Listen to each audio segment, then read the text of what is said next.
Alright, now on to the fun part, some analysis. I have 3 major points. Bottom line up front, I'm pretty critical of Misquoting Truth. However, this is the first work I've read from TPJ and not the first of Ehrman's I've been exposed to. My first point, my key takeaway from these texts was TPJ's misquoting / miscommunication of Ehrman's views on textual criticism, i.e., what exactly can and can't be attained to through textual criticism. We're going to have to read some long excerpts to dive into this one. On page 46 of Misquoting Truth, TPJ states that still there are certain principles, with rare exceptions, allow textual critics to determine the original form of the text. Ehrman is well aware of these principles. In fact, one of Ehrman's former professors, Bruce M. Metzger, is responsible for finding many of the most important principles of textual criticism. At one point in Misquoting Jesus, Ehrman even acknowledges, I continue to think that even if we cannot be 100% certain about what we can attain to, that it is at least possible to get back to the oldest and earliest stage of the manuscript tradition for each of the books of the New Testament. In another place, he admits, the more manuscripts one discovers, the more the variant readings, but also the more the likelihood that somewhere among those variant readings one will be able to uncover the original text. Therefore, the 30,000 variants uncovered by 18th century textual critic John Mill do not detract from the integrity of the New Testament.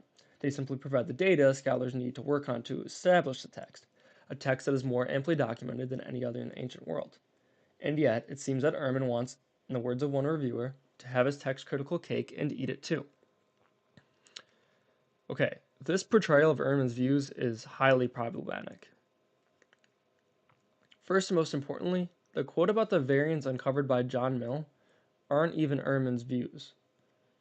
TPJ cites page 87 of Misquoting Jesus for his claim. But this page is discussing the scholar of the classics Richard Bentley, and Bentley's response to a pamphlet from English deist Anthony Collins called Discourse on Free Thinking. Here's the actual quote in context. Quote, Bentley, an expert in the textual traditions of the classics, goes on to point out that one would expect to find a multitude of textual variants whenever one uncovers a large number of manuscripts. If there were only one manuscript of a work, there would be no textual variants. Once a second manuscript is located, however, it will differ from the first in a number of places. This is not a bad thing, however, as a number of these variant readings will show where the first manuscript has preserved an error. Add a third manuscript, and you will find additional variant readings, but also additional places, as a result, where the original text is preserved, i.e. where the first two manuscripts agree in an error. Now to the part that TPJ pulls. And so it goes, the more manuscripts one discovers, the more variant readings, but also the more the likelihood that somewhere among those variant readings one will be able to uncover the original text. Therefore, the 30,000 variants uncovered by Mill do not detract from the integrity of the New Testament. They simply provide the data that scholars need to work on to establish the text, a text that is more amply documented than any others from the ancient world. TPJ quote stops. As we will see in the next chapter, this controversy over Mill's publication eventually induced Bentley to turn his remarkable powers of intellect to the problem of establishing the oldest available text of the New Testament. End of Ehrman's quote. Okay, a lot there. Notice the added sentences at the beginning and the end of the quote that provide the context. TPJ misrepresents a completely different discussion about the arrays of views and controversies concerning the history of textual criticism, and attempts to represent it as Ehrman's own views. This is disappointing. The irony of TPJ misquoting Barth in a rebuttal to a book about misquoting is not lost on me. Secondly, TPJ doesn't communicate the significant distinction between attaining to the oldest and earliest stage of the manuscript tradition versus getting back to the original autographs. TPJ equivocates these two things, giving his audience a greater notion of confidence than what Ehrman is actually granting. Once again, let's go back to what TPJ is quoting from in context. From page 62 of Misquoting Jesus, quote, there are questions that plague textual critics, and that have left some to argue that we should abandon any quest for the original text, since we can't even agree on what it might mean to talk about the original of, say, the Gospel of John.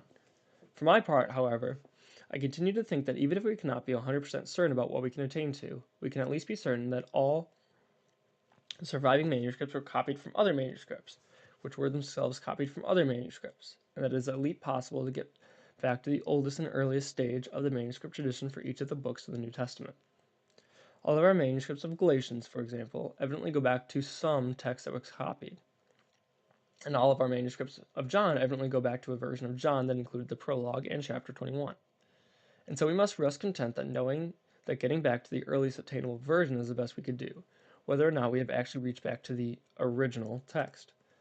This oldest form of the text is no doubt closely, very closely, related to what the original author wrote, and so it is the basis for the interpretation of his teaching. End quote. Now, this misquote by TPJ isn't as glaring as the first one I highlighted, as Ehrman is stating that we can get back to the form of the text that is closely related to the autograph. But TPJ seems to be presenting to his audience that Ehrman is inconsistent in his views of what textual criticism can and can't achieve. There seems to be a disconnect between Ehrman and TPJ on the distinctions between the earliest forms of the manuscript tradition versus the originals, or the autographs. These two misquotes by TPJ seem to be rebuttals to views that Ehrman isn't even arguing. And if anything, I think these are just simple modern examples of how misquotation can happen even in our information-rich age. This theme of not providing great context on Ehrman's views seems to be prevalent throughout the rest of Misquoting Truth. My second takeaway is that there is so much nuance in understanding the historical motivations at play and considering why texts have been changed in the manner that they have. And it's important that they are not all treated equally. From my layman perspective, I certainly found some of Ehrman's scholarly speculations more compelling than others. It's difficult to apply these arguments about historical motivations consistently. But TPJ attempts to build his overall claim on the fact that there is internal consistency within the New Testament text, even when scribal additions are taken into play. The problem is, he doesn't consistently apply this standard and appears to be just presuming the univocality of the New Testament in order to demonstrate the univocality of the New Testament. In regards to Mark's additional endings, Mark 16:9 through 20, TPJ states, again, these verses probably weren't in Mark's original gospel, but they do represent an authentic tradition about Jesus' resurrection. The next paragraph, TPJ states, the verses added to Mark 16 do seem at first to include some strange teachings. They will take hold of snakes, and if they drink something poisonous, it will not hurt them, the text declares. Unless I miss my guess, these promises were never intended as a divine calling to guzzle cyanide or juggle rattlesnakes. Their intent was to illustrate in picturesque metaphors how God is able to protect his people from his enemies. End quote. However, why are we to read this as metaphorical when in Acts 18 we have a very literal story, or at least a story that I highly suspect TPJ believes is real, of Paul being bitten by a snake and yet not being hurt because of the power of the Lord? The obvious answer, of course, is that any kind of promotion of handling dangerous snakes would be highly problematic by putting individuals in harm's way, because we are quite confident that that's not how reality actually functions, despite Jesus's maybe authentic or maybe inauthentic promises. If TPJ or Christians at large were to promote that, there might be authorities coming knocking, and even staunch Christians may begin to question what they're being told. So we have an ad hoc conjecture here about the proclamation and Mark's ending being metaphorical and authentic, even if that's not consistent with the rest of Scripture. My point here is to say that it's easy to say that everything is consistent if things can always be reinterpreted, and you can ignore inconvenient parts of the monolith that you hold as consistent. This seems to be an example of having your cake and eating it too. My third point, I want to touch on the priming that seems prevalent in many evangelical texts towards any kinds of rebuttals of Bart Ehrman.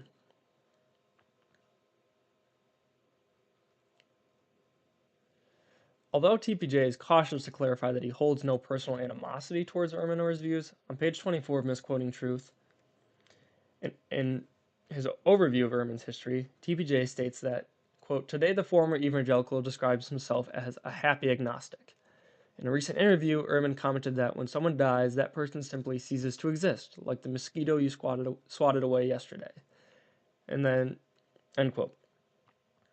And then TPJ provides a footnote for a link to an article in the Washington Post that this was taken from.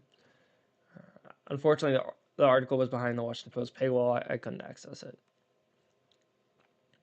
But it doesn't take much skepticism to realize that this is an attempt to prime a Christian audience with the atrocious notions of Barth's non-Christian worldview and instill a fear of bleakness in a world without Christianity.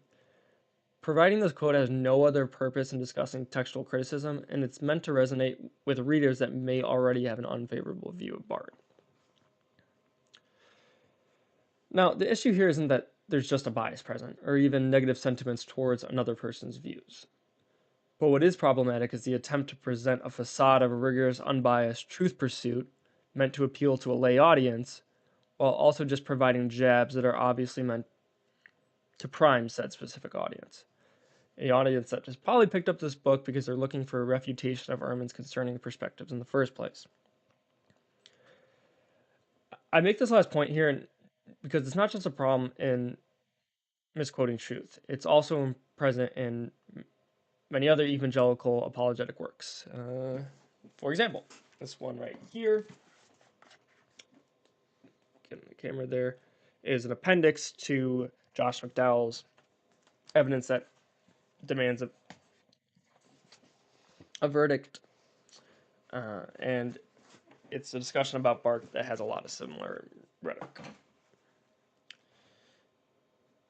Okay, quick bonus topic here. Papias. So, Papias is a catch-22 I've always had with the perspectives of many evangelicals concerning the history of Christianity. They claim that there wasn't significant time for legendary development between Jesus' ministry and the composition of the text of the New Testament. And yet there are significant legendary stories from the time of the first apostolic witnesses to the first church father, Papias. For example, just look up something like Papias' beliefs on how Judas died. My issue is that on one hand, the evangelicals want Papias to be a very early and very reliable source, while also believing that legends can't develop quickly. And yet Papias believes very legendary stories and sayings of Jesus. These notions seem to contradict.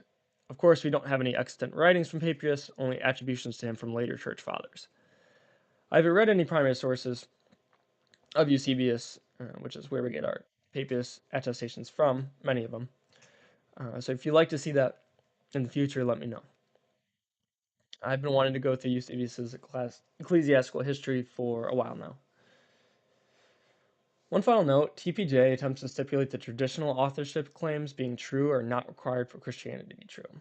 And I think this is a telling statement about the epistemic difference for Christians who already believe and those looking for evidence of the validity of Christianity. In conclusion, it appears that Misquoting Jesus does provide sufficient evidence and arguments that tackle fundamentalist understandings of the origins of the text of the New Testament and attempts to properly situate them in their historical context. While TPJ may be correct that some of the alterations made in the manuscript tradition don't undermine Christian dogma, it does appear that there is a significant disconnect with how some, if not many, Christians attempt to portray these texts with what the manuscript data actually indicates. Misquoting Truth and Misquoting Jesus, read in tandem, provide a great overview of how different scholars approach the text of the New Testament and the historical context around them. It also demonstrates the differing techniques and approaches employed by scholars who have reached drastically different conclusions. In the end, I found Ehrman's work more substantive and did not find TPJ's rebuttal to be an effective response to the information provided by Barth.